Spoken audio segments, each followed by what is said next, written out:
దేవుని ఇష్టం ఇంటికి పోయినాం. నిన్న 4 గంటలకు ఇంటికి పోయి 5 గంటలకు ఇంటికి వస్తాను. నన్ను ఇంటికాడ తిప్పిండు. 5:30 బయటికి వేయండు. బయటికి పోయినాక నడి రోడ్డు మర్డర్ చేసిండు. ఇంతకు ముందుకు కేటీఆర్ గాడు, హరీష్ రావు గాడు, గంగరామారెడ్డి ఆయంలో హరిబాబు గాడు గుడ్డలు పెట్టి నిన్ను చంపించిండు. నీ 10 లక్షలు ఇస్తా ఊపమన్నాడట. నాకు 4 రోజుల కింద చెప్పిండు. నువ్వు బయటికి ఒకటి నన్ను ఎవరు చేయాలన్నాడు.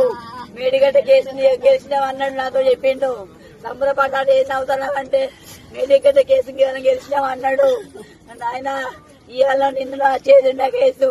ఆయన నడి రోడ్డు మీద హత్య చేసిండ్రు. ఈ రమణారెడ్డి గాడ చేసిండు. బీఆర్ఎస్ గుండగాలు చేసి చంపించి నా భర్తను.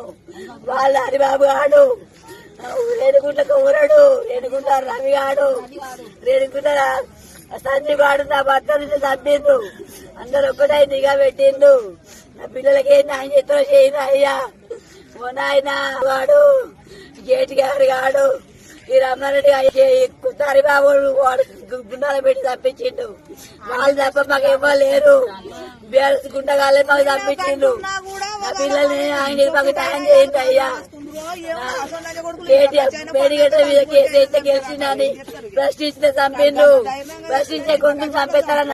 మన తర్వాత ఇక్కడ కేటీఆర్ కాళేశ్వరం మెడగడ్డ మీద ప్రాజెక్ట్ మీద కేసు వేసింది.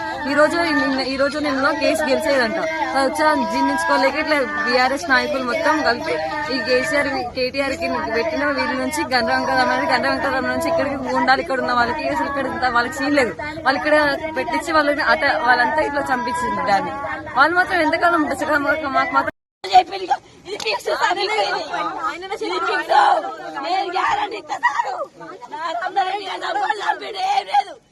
రమణారెడ్డి గారు చంపారు.